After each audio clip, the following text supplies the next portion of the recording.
Hello friends, ಎಲ್ರಿಗೂ ನಮಸ್ಕಾರ. ನಾನಿವತ್ತು ಬ್ರೆಡ್ಡಲ್ಲೇ ಒಂದು ಸ್ವೀಟ್ ಮಾಡ್ತಾಯಿದ್ದೀನಿ. ಹೇಗೆ ಮಾಡೋದು ಅಂತ ತೋರಿಸ್ಕೊಡ್ತೀನಿ ಬನ್ನಿ. ಇದನ್ನು ಮಾಡೋದಕ್ಕೆ ಮೊದಲು ಒಂದು ಪ್ಯಾನ್ ಇಟ್ಕೊಂಡು ಅದಕ್ಕೆ 1 ಸ್ಪೂನ್ ಆಗೋಷ್ಟು ತುಪ್ಪ ಹಾಕ್ಕೊಂಡಿದ್ದೀನಿ. ನಂತರ ಈ ಥರ ಬ್ರೆಡ್ನ ಕಟ್ ಮಾಡಿ ಇಟ್ಕೊಂಡಿದ್ದೀನಿ, ಸೈಡಲ್ಲಿರೋದೆಲ್ಲ ಅದನ್ನು ಪ್ಯಾನಲ್ಲಿ ಹಾಕೋತಾ ಇದ್ದೀನಿ. ಇದನ್ನು ಚೆನ್ನಾಗಿ ರೋಸ್ಟ್ ಮಾಡ್ಕೋಬೇಕು ನಾವು.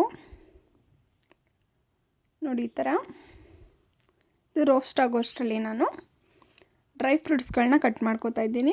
ನೋಡಿ, ಇಲ್ಲಿ ನಾನು ಪಿಸ್ತಾ ಹಾಗೆ ಬಾದಾಮಿನ ತಗೋತಾ ಇದ್ದೀನಿ. ಇದನ್ನು ಚಿಕ್ಕ ಚಿಕ್ಕದಾಗಿ ಕಟ್ ಮಾಡಿ ಇಟ್ಕೋಬೇಕು. ಮನೇಲಿ 4 ಪೀಸ್ ಬ್ರೆಡ್ ಇದ್ದರೆ ಈ ಥರ ಆರಾಮಾಗಿ ಮನೇಲೇ ಸ್ವೀಟ್ ಮಾಡ್ಕೋಬೋದು. ಅದರಲ್ಲೂ ಚಿಕ್ಕ ಮಕ್ಕಳಿರೋ ಮನೇಲಂತೂ ತುಂಬಾ ಯೂಸ್ ಆಗುತ್ತಿದ್ದು. ಮಕ್ಕಳು ಸ್ಕೂಲಿಂದ ಬಂದು ಏನಾದರೂ ಕೇಳ್ತಾನೆ ಇರ್ತಾರೆ.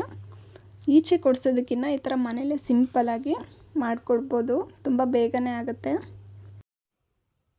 ಬ್ರೆಡ್ ಇಲ್ಲಿ ಚೆನ್ನಾಗಿ ರೋಸ್ಟ್ ಆಗಿದೆ ಅನಿಸುತ್ತೆ. ನೋಡಿ, ಇಲ್ಲಿ ಈ ಥರ ಕಲರ್ ಬಂದಮೇಲೆ ಇದನ್ನು ಒಂದು ಸಪ್ರೇಟ್ ಪ್ಲೇಟಿಗೆ ಹಾಕಿ ಎತ್ತಿಟ್ಕೋತಾ ಇದ್ದೀನಿ.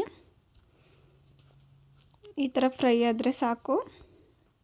ಎತ್ತಿಟ್ಕೊಂಡು ಇದೇ ಪ್ಯಾನಿಗೆ ನಾನಿಲ್ಲಿ 1 ಬೌಲ್ ಆಗೋಷ್ಟು ಹಾಲನ್ನ ತೊಗೊಂಡಿದ್ದೀನಿ. ಹಾಲು ಹಾಕ್ಕೊಂಡು ಚೆನ್ನಾಗಿ ಕುದಿಸ್ಕೋಬೇಕು. ಇದನ್ನು ಈ ಥರ ಚೆನ್ನಾಗಿ ಕಾದ ನಂತರ ಇದೇ ಹಾಲಿಗೆ ನಾನು 1 ಸ್ಪೂನ್ ಆಗೋಷ್ಟು ಕಸ್ಟರ್ಡ್ ಪೌಡರ್ನ ಮಿಕ್ಸ್ ಮಾಡಿ ಇಟ್ಕೊಂಡಿದ್ದೀನಿ ಮೊದಲೇ ನೀರಲ್ಲಿ. ನೋಡಿ, ಈ ಥರ ಇದನ್ನು ಏನು ಕುದೀತಾ ಇದೆ ನೋಡಿ ಹಾಲು, ಇದಕ್ಕೆ ಹಾಕ್ತಾಯಿದ್ದೀನಿ. ಹಾಕಿ ಚೆನ್ನಾಗಿ ಮಿಕ್ಸ್ ಮಾಡ್ಕೋಬೇಕು, ಗಂಟಾಗದಿರೋ ಥರ. ಈ ಥರ ಇದನ್ನು ಕಾಯಿಸಿ ಸೈಡಲ್ಲಿ ಎತ್ತಿಟ್ಕೋತಾ ಇದ್ದೀನಿ ಈಗ ನಾನು. ನಂತರ ಒಂದು ಬೌಲಿಗೆ ನಾವೇನು ರೋಸ್ಟ್ ಮಾಡಿ ಇಟ್ಕೊಂಡಿದ್ದೋ ನೋಡಿ ಬ್ರೆಡ್ಡು, ಅದನ್ನು ಇಟ್ಕೋತಾ ಇದ್ದೀನಿ. ಇದಕ್ಕೇ ಹಾಲು ಸ್ವಲ್ಪ ಆರಿಸ್ಕೋಬೇಕು. ಸ್ವಲ್ಪ ಬೆಚ್ಚಗಿದೆ ಅನ್ಬೇಕಾದ್ರೆ ಇದಕ್ಕೆ ಹಾಕೋಬೇಕು. ನೋಡಿ, ಇಲ್ಲಿ ಹಾಕ್ಕೋತಾ ಇದ್ದೀವಿ ಕಸ್ಟರ್ಡ್ ಮಿಲ್ಕ್ನ. ತುಂಬಾ ಬೇಗನೆ ಆಗುತ್ತೆ. 4 ಪೀಸ್ ಬ್ರೆಡ್ ಇದ್ದರೆ ಸಾಕು, ಮಕ್ಕಳಿಗೆ ಮನೆಯಲ್ಲೇ ಸಿಹಿ ಮಾಡಿಕೊಡ್ಬೋದು.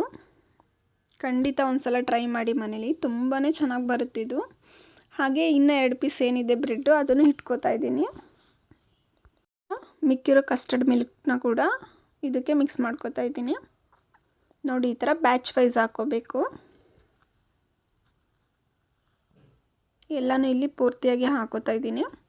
ನಂತರ ಇದಕ್ಕೆ ನಾನಿಲ್ಲಿ ಡ್ರೈ ಫ್ರೂಟ್ಸ್ ಏನು ಕಟ್ ಮಾಡಿ ಇಟ್ಕೊಂಡಿದ್ದೆ ನೋಡಿ ಅದನ್ನು ಕೂಡ ಮೇಲೆ ಸ್ಪ್ರೆಡ್ ಮಾಡ್ಕೋತಾ ಇದ್ದೀನಿ.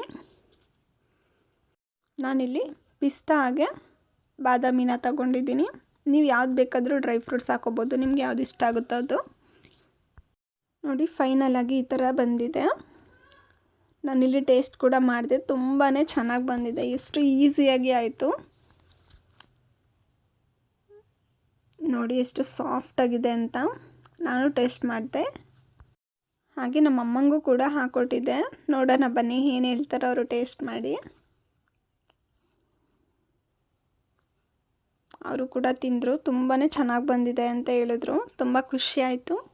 ನೀವು ಕೂಡ ಮನೇಲಿ ಟ್ರೈ ಮಾಡಿ, ಹೇಗೆ ಬಂತು ಅಂತ ಕಮೆಂಟಲ್ಲಿ ಕಮೆಂಟ್ ಮಾಡಿ. ಹೀಗೆ ಸಪೋರ್ಟ್ ಮಾಡ್ತಾಯಿರಿ. Thank you so much.